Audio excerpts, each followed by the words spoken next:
गांव का नाम था राघवपुर। चारों तरफ खुशहाली और लोगों के चेहरे पर मेहनत की चमक। उसी गांव के कोने में पुराने ठेले पर बिरयानी बेचता था। उसका नाम था रघुवीर।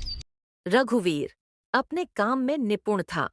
उसका बिरयानी का स्वाद इतना मशहूर था कि दूर दूर गांव से लोग खाने आते थे। उस सुबह भी जैसे कि रोज सुबह उठकर बाजार की ओर हाथ में थैली लेकर चल पड़ा। बाजार पहुंचते ही जैसे ही चिकन के दुकान पर जाकर रुका तो दुकानदार बोला, अरे भैया बताओ, आज कितना किलो चिकन पैक कर दूं?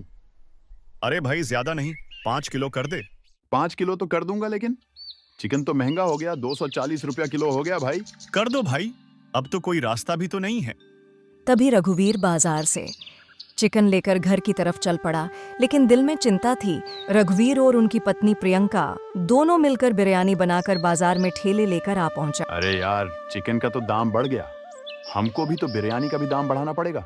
पता नहीं भगवान ही जाने बिकेगा कि नहीं। तभी उनका पुराना ग्राहक आता है।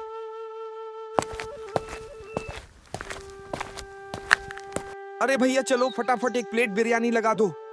लगा तो दूंगा भाई, लेकिन 180 रुपए प्लेट बिरयानी हो गया। अरे कितने बढ़ा दिए तू, इतने में तो मटन खा लूंगा। नहीं खाना है, रहने दो भाई। इतना कहने के बाद वह ग्राहक मटन खाने के लिए चला जाता है। यह बात सुनकर रघुवीर उदास हो जाता है। बहुत सारे ग्राहक आता है लेकिन कोई बिरयानी खाता नहीं है। वह मटन की बातें बताकर चले जाते हैं। प्रियंका और रघुवीर दोनों घर आकर बहुत उदास बैठे होते हैं, क्योंकि उसने बिरयानी दिन भर में 2 ही प्लेट बेच पाए थे। तभी प्रियंका बोलती हैं, ये जी सुनते हो, आज तो बिरयानी बिकी ही नहीं और कल कर्जदार वाले आ जाएंगे, फिर हम लोग क्या करेंगे? अरे हमको तो कुछ समझ में ही नहीं आ रहा है, क्या करूं, तुम ही कुछ सोचो। दोनों सोचने लगता है। फिर प्रियंका बोलती है, जितने ग्राहक आए हैं सारे ने मटन की चाहत बताने लगा। क्यों ना हम लोग मटन बेचें? ठीक है, कल सुबह मटन ला दूंगा, अच्छे से बनाकर दे देना, उसके बाद देखता हूँ क्या होता है। अगली सुबह रघुवीर बाजार जाकर सारे मसाले और मटन लेकर आता है। दोनों मिलकर खूब अच्छे मटन पकाते हैं। पकाने के बाद रघुवीर बाजार की ओर ठेले लेकर चल पड़ता है। मन में ही सोचता है, पता नहीं लोगों का यह मेरा मटन पसंद आएगा कि नहीं, भगवान ही जाने। अब तो भगवान के भरोसे ही बैठे हैं। रघुवीर जैसे ही मटन का ठेले बाजार में लगाते हैं, मटन की इतनी अच्छी खुशबू आने लगती है कि लोग दूसरे ठेले से छोड़ छोड़कर उसके ठेले पर खाने आ जाते हैं। इसे देखकर रघुवीर बहुत खुश होता है और सोचता है, अरे मेरे तो भगवान ने सुन ली। अरे भाई साहब, ये कैसा मटन है, इतनी अच्छी खुशबू। मैं तो पहली बार लिया हूँ, मेरे लिए फटाफट एक प्लेट मटन लगा दो, चाहे जितने रुपए प्लेट हो। ओ भाई साहब, इतनी अच्छी खुशबू है, मेरे लिए भी एक प्लेट लगा दो। लगा रहा हूँ भाई, थोड़ा सब्र कर लो, बैठ जाओ। रघुवीर के मटन के ठेले पर इतनी भीड़ लग जाते हैं कि बगल वाले ठेले के लोग शौच में पड़ जाते हैं। अरे यार, रघुवीर ऐसा क्या मटन में डाल दिया जो कि मेरे पुराने ग्राहक भी उसके पास खाने भाग कर जाने लगा है। पता तो लगाना पड़ेगा। ओ जी सुनती हो, ये लो आज की कमाई 5000। दोनों बहुत खुश हो जाते हैं। उसी शाम को 2 ठेले वाले चौराहे पर कुछ बातें फुसक रहे थे। अरे भाई पता है, रघुवीर जो मटन बेचता है वो अपनी मटन में किया डालता है। मेरे सारे पुराने ग्राहक भी खाने के लिए मचल पड़ते हैं। ऐसा उपाय लगाओ कि उसका मटन का ठेला बंद हो जाए। तू सही बोल रहा है, कुछ ना कुछ उपाय लगाना पड़ेगा।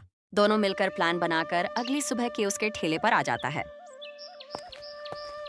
रघुवीर भाई इधर आना जरा सा। किया हुआ किया बात है, बोलो। तभी दूसरे ठेले वाले आके उसकी मटन में छिपकली मिला देते हैं और वहां से फटाफट निकल जाता है। और दूसरा ठेले वाले भी बातें में उलझा कर निकल जाते हैं। थोड़े समय के बाद गांव का मुखिया रघुवीर के ठेले पर आ जाते हैं। अरे रघुवीर, तुम्हारे मटन का बहुत चर्चे सुने हैं, बहुत अच्छे मटन बनाते हो तुम। हाँ मुखिया जी, एक बार तो खा के तो देखिए, कभी भूल नहीं पाएगा यह मटन का स्वाद। हमसे रहा नहीं जा रहा है, लगा दो एक प्लेट। जैसे ही मटन खाते हैं वैसे ही देखते हैं। अरे रघुवीर, ये किया है, सारे गांव वालों को बीमार करोगे किया। ये मटन में छिपकली कहाँ से आया? आज के बाद कभी तुम्हारा ये ठेला गांव के किसी कोने में भी नजर नहीं आना चाहिए। रघुवीर कुछ नहीं बोल पाया, क्योंकि उसको खुद भी पता नहीं था कि ये छिपकली कहाँ से आए हैं। रघुवीर को कुछ समझ ही में नहीं आया। अगली सुबह जब रघुवीर बाजार आता है तो देखता है कि एक ठेले पर बहुत सारे भीड़ नजर आते हैं। और दूसरे ठेले पर एक भी आदमी नहीं दिखाई दे रहा है। रघुवीर उसके पास जाते हैं। अरे भाई, तेरे ठेले पर तो एक भी ग्राहक नहीं है किया हुआ। अरे भैया, किया बताऊं मेरे से? अच्छे से मटन बनता ही नहीं है। किया अपना रेसिपी बताओगे? बोलो। बता तो दूंगा, लेकिन मेरा एक शर्त है। कैसी शर्त है भाई? शायद तुम ही ने मेरे मटन में छिपकली मिला दी थी ना। सच बता दो, मैं अपना मटन का रेसिपी बता दूंगा। हाँ भाई, मैं ही मिलाया था। अब तो बता दो। ये बात हमको नहीं, मुखिया को बताना है, तभी मैं मटन का रेसिपी बताऊंगा और तुम्हारा मटन खूब बिकेगा। वो ठेले वाले के मन में लालच आ गया। वह मुखिया के पास चला गया, बताने और सारी बात बता दी। तभी मुखिया जी ने उस ठेले वाले को बुलाया। तुम दोनों ने रघुवीर मटन वाले को इतना बुरी तरह से फंसाया। तुम दोनों का ठेला इस गांव में कहीं नहीं लगेगा। सिर्फ चलेगा रघुवीर मटन का ठेला।